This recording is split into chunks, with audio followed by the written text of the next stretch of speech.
Hi, Sean. Franzi, wie Hi, geht's? nice to meet you. Ah, very good. Sprichst du ein bisschen Deutsch, Bisschen geht schon, nicht viel, aber sehr gut, fast akzentfrei. fast akzentfrei. Ja.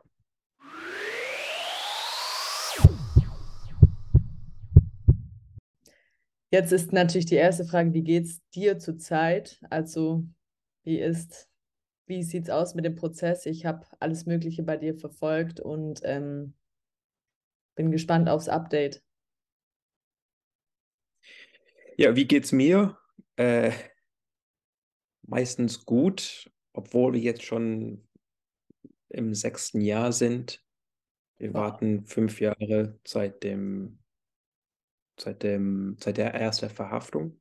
Das war in Februar 2018. Und ja, wir warten einfach. Wir, wir sehen kein Ende. Ich glaube, die Idee, die der Staatsanwalt will, ähm, so lang warten, wie es möglich ist. Weil ich glaube, der Staatsanwalt weiß, dass wir nichts falsch getan haben. Mhm.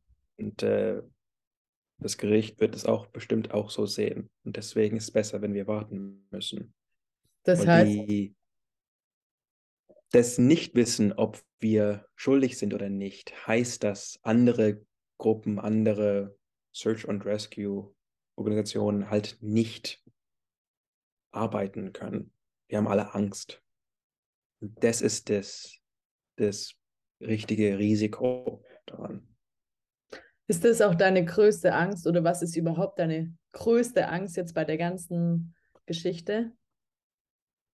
Also für mich persönlich 20 Jahre im Gefängnis ist nicht ideal, aber ich glaube, dass das Schlimmere ist halt, wenn was ich gemacht habe und es ist nicht sehr merkwürdig. Ich meine, ich habe Leute geholfen, wie du es auch machst. Wenn ich schuldig bin, dann bist du auch schuldig und das ist die Gefahr für uns alle. Davor habe ich am meisten Angst. Dass irgendwann keiner mehr sich traut zu helfen. Ja, dass es kriminell ist, Leute zu helfen. Dass Mhm. wir in diese politische Richtung langsam oder schnell gehen. Mhm. Okay. Wie alt bist du jetzt? 26, oder? Nee, ich bin 29. 29, okay. Dann steht auch auf Wikipedia was Falsches, aber du bist 29, okay. Ja, es sagt auch, dass ich glaube, mit der Sarah verheiratet bin oder Ja, ja, sowas. genau. Genau. Aber ich wollte es nochmal klarstellen, das hat auch die Nuki erzählt. Du bist tatsächlich im Meer, ins Meer gesprungen und hast die Menschen, also bist geschwommen und hast die Menschen gerettet aus dem Meer. Also meistens wirklich ist es besser, wenn man nicht ins Wasser springt. Mhm. Es ist ziemlich gefährlich, also wenn man schwimmen muss, besser vom Boot. Und Mhm. wir hatten zwei, wie heißt es auf Deutsch, so Powerboats halt, so halt Militärart Schlauchboote. Wir sind, wenn es gebraucht, wenn man muss, sind wir rausgegangen, aber meistens war es auch am Ufer halt. Mhm. Wir haben auch eine ähm, Gruppe von Doktor und Krankenschwester. Mhm. Was ist Nurse? Krankenschwestern? Ja. Und die haben auch geholfen, so halt im Wasser oder also mit dem Boot oder am Ufer entlang, Okay. Okay. wie man, wie es gebraucht war halt.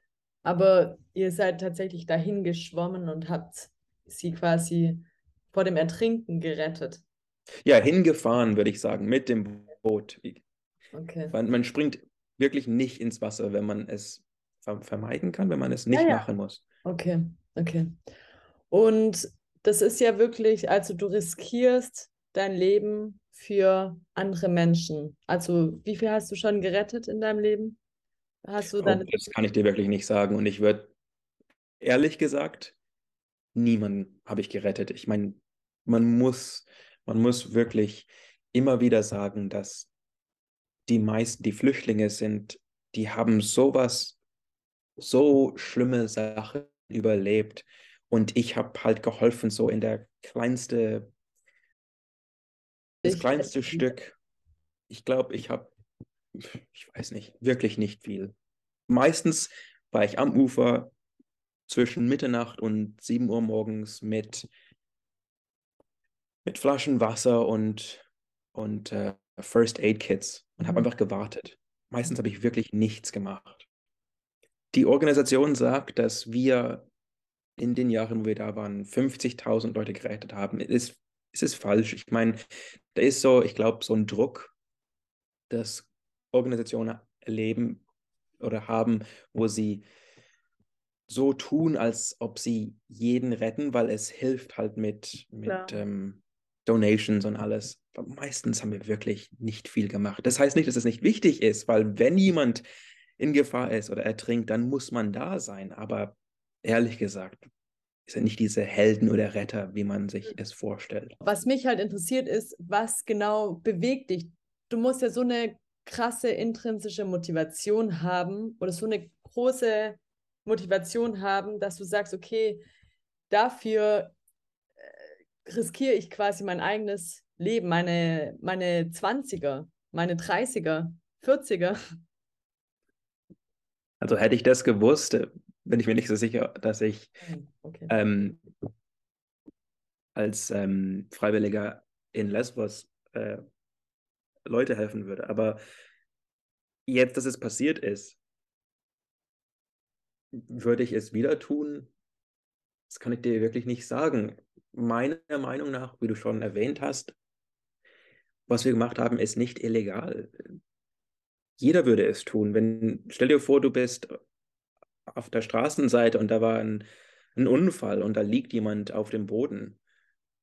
Was checkst du zuerst? Der Pass oder den Puls? Ich meine, es ist es ist offensichtlich, was man machen muss. Mhm. Und jeder würde es tun. Und deswegen finde ich, ob ich jetzt eine riesen Motivation habe, kann ich dir nicht sagen. Für mich ist es einfach eindeutig, dass man Mhm. Leuten hilft, wenn sie in Gefahr sind.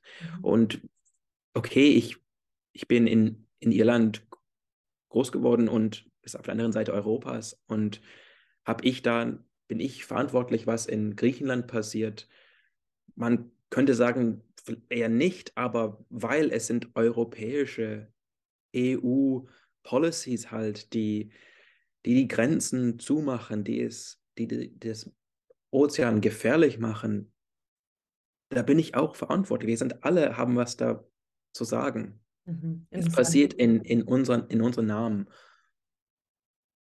Das Ich glaube heißt, nicht, du dass es fühlst dich auf Menschen verantwortlich quasi bezogen ist. für Europa. Ja, wenn was in Europa passiert, dann sind wir als europäische Bürger auch verantwortlich. Mhm. Du bist ja jetzt wirklich so in einem Kreis und das hat jetzt dein ganzes Leben verändert und ich weiß auch, dass es für dich jetzt schwieriger ist, auch Jobs als Rechtsanwalt zu bekommen, weil du studierst ja Jura oder hast ja Jura studiert, richtig? Mhm. Ähm, und wie ist es dann aber für dich? Also wie kamst du da so extrem rein? Bist du da reingerutscht? War das so ein bisschen auch strategisch oder war das irgendwie Zufall? Dann hast du noch Sarah kennengelernt, dadurch wurde dein Fall so öffentlich. Ja, also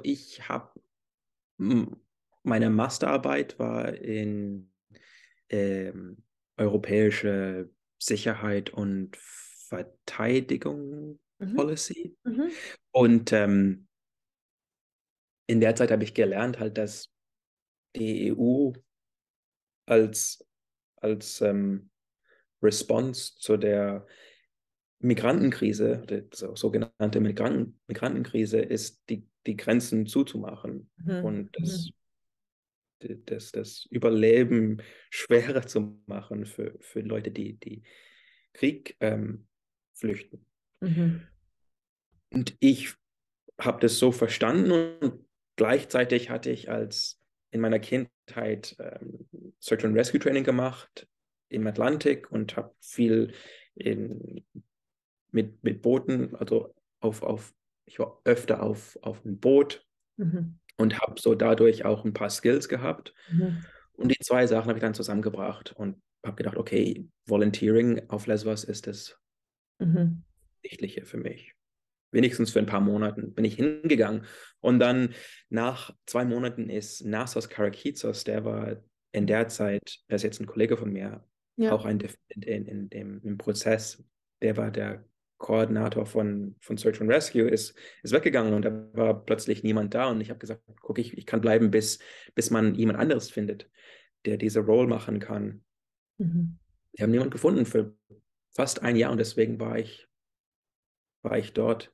Und Sarah kam auch aus Berlin und sie hat eigentlich empfohlen, dass wir zusammen halt diese Coordination Role machen. Mhm.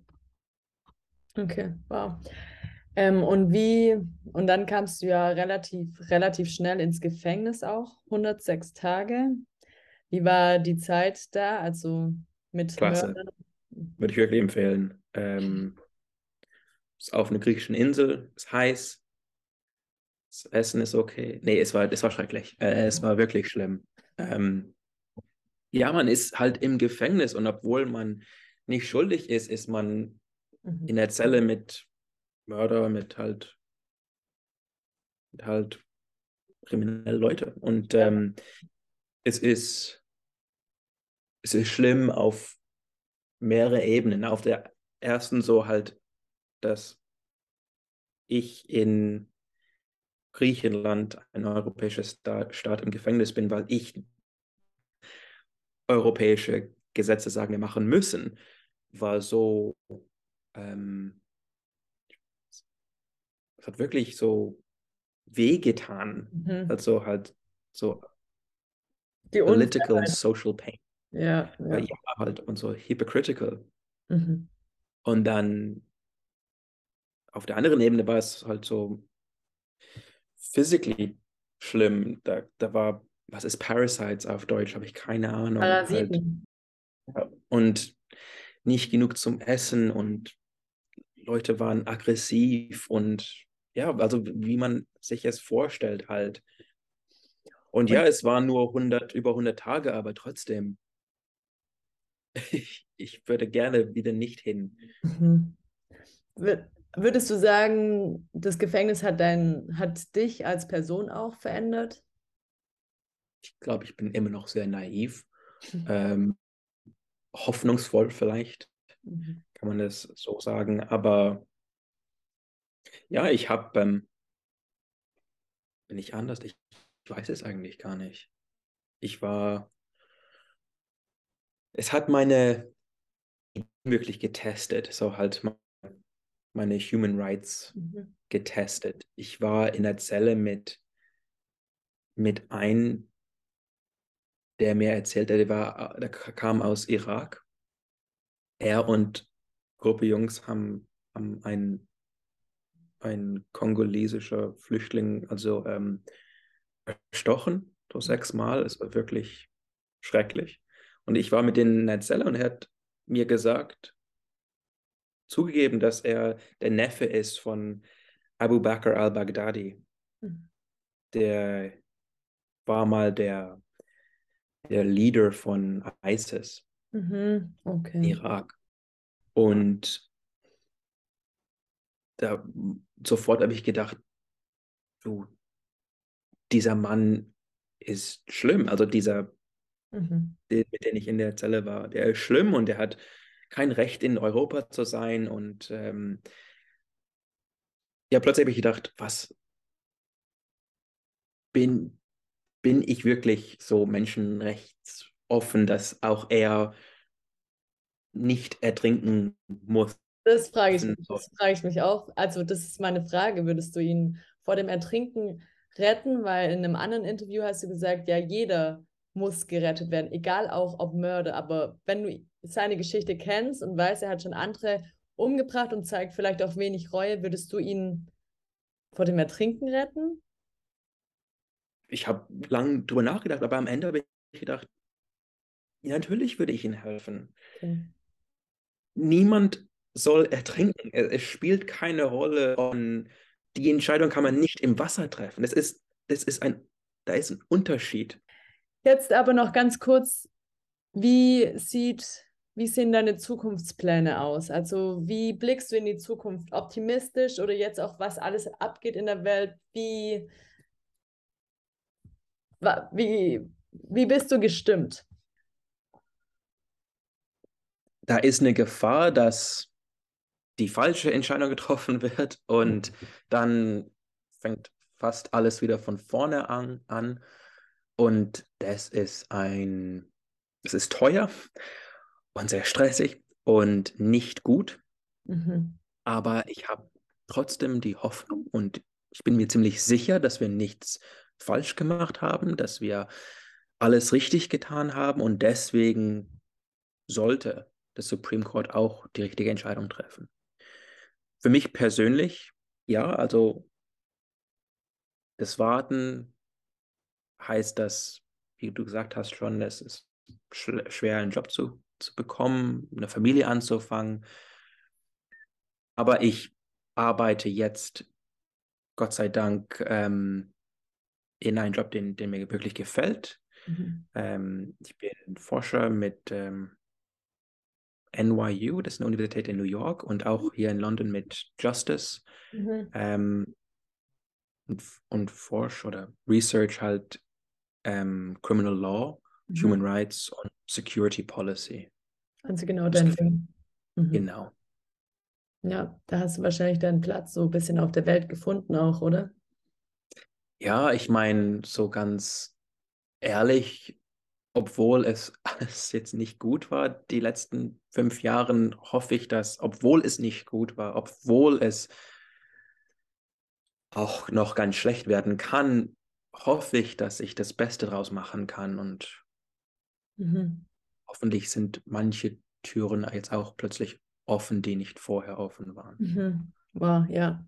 Mich interessiert schon auch, weil du machst ja du eckst ja schon auch an mit deiner Aktion. Es gibt viel Fremdenfeindlichkeit in Europa und immer mehr. Wie gehst du mit Hass um? Also ich weiß, du kommunizierst es offen in deinen Videos zu Hate-Mails, aber wie beeinflusst das dich auch? Also, wie du sagst, ich bekomme, also seit diesem Video witzigerweise fast kaum mehr Hate-Mail, Ah, okay. ähm, aber ich habe es oft bekommen und natürlich bin ich dann halt wütend, weil ich verstehe nicht, warum Leute so denken, dass sie sagen, du und alle Flüchtlinge, die du hilfst, sollen alle tot sein. Ich meine, das ist so unsinnig, so halt. Die sagen alle, Flüchtlinge sollten alle tot sein und halt nicht in Europa sein, weil sie eine Gefahr sind, weil sie alle, die sind, die haben keinen Respekt für Menschenrechte und ist so fast, wenn es nicht so gefährlich ist, ist es fast lustig zu sagen, Leute sollen sterben, weil es Menschenrechte gibt, die wir verteidigen müssen. Das ist so ein Oxymoron. Ja, ja, Es geht genau. gar nicht. Also, So ja, self-defeating halt. widersprüchlich. Mhm.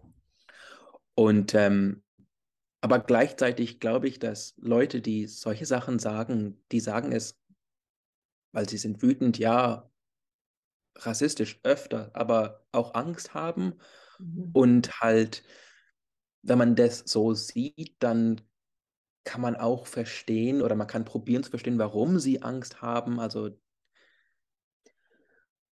und probieren mit ihnen so reden und sie zu verstehen. Und wenn man das tut, dann gibt es hoffentlich eine Öffnung, wo man dann mit ihnen oder dass sie halt, that they see that there is an option and that cooperation can be undertaken. Mhm. Aber glaubst du nicht, dass es auch was mit dem Bildungsniveau vielleicht zu tun hat? Oder würdest du es davon nicht abhängig machen? Das kann ich dir gar nicht sagen. Meiner Meinung nach, ich glaub nicht, dass man so halt eine Master's Degree haben muss, um zu verstehen, dass Flüchtlinge Menschen sind, die Menschenrechte haben. Ich glaube auch, ich meine, ich bin der Erste in meiner Familie, der an der Uni war und Mhm. ich habe alle meine politische, also fast alle meine politische Meinungen durch meine Mutter geformt und da war es nicht nötig. Aber ich glaube, vielleicht ist es wichtig, nicht also halt akademisch, sondern dass man so eine Social-Bildung hat Mhm. mit Leuten, die man nicht kennt, dass man Zeit verbringt mit anderen Menschen und mit anderen Ideen und dass man nicht so halt in einer Bubble lebt. Mhm. Mhm. Aber das ist genauso wichtig für mich und für Akademiker und für alle, dass man halt nicht in einer Bubble ist. Mhm. Wenn du alles machen könntest, es gibt keine Regeln für dich, du hast keinen Prozess am Hals, es gibt, also Geld spielt keine Rolle, was würdest du jetzt, heute machen? Ich glaube, ich würde ganz gerne, also pro bono Rechtsanwalt werden Mhm. und ähm, also den hoffentlich gute ähm, Legal Advice geben, die es nicht leisten können, Mhm. weil Geld keine Rolle spielt, wie du sagst, in dieser Mhm. Frage. Aber auch wenn ich Geld verdienen müsste, wäre es auch ähnlich. So halt Rechtsanwalt für Criminal Defendants. Dann, ich drücke die Daumen, ich werd euch verfolgen und genau, vielleicht sehen wir uns ja mal. Gerne. Gut, bis dann, schönen Tag Ciao, noch. ciao. Ciao.